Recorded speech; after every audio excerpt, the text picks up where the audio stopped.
So I was at Giant Tiger and I noticed there's this like solar garden light thing, and I thought, well, it's 450. At least I can get the solar panel out, and that's kind of naive because the solar panels are usually like like 1.2 volts or 2 volts.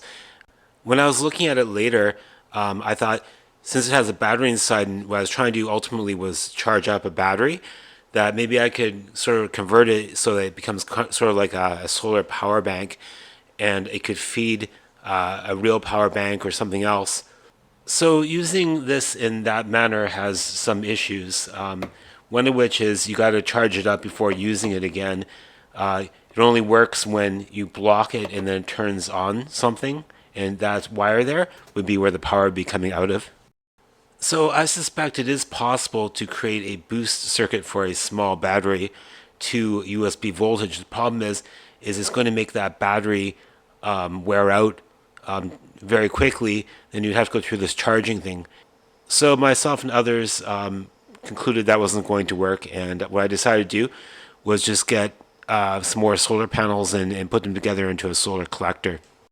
In electronics in general, there's a few ways to increase your voltage, but you have a certain amount of power that you start with. Your final amount of power can only be less than your original amount of power. That means if you have more voltage, you have to have less amperage. So I never built the boost circuit, but in a dead CFL light bulb, maybe there's parts that can be used. So here are all the parts I got out of that CFL light bulb, and the ferrite core is kind of small. So I was thinking, instead of doing all this, I can just add more solar panels. And you hook power sources up in series; they're additive. You can get to 5 volts pretty easily. So I went to Dollarama on my way home.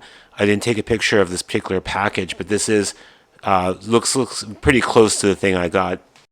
So after measuring the solar cells, I concluded that they all had to be put in series to get a little over 5 volts, and that's true under this light. But in sunlight, I noticed the voltage is going up higher, and I'm a little worried about being like about 7 volts for USB.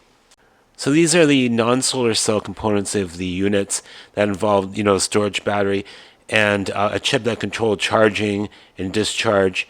I think the one on the bottom might have a boost circuit for the lights. The one on the top is very simplistic.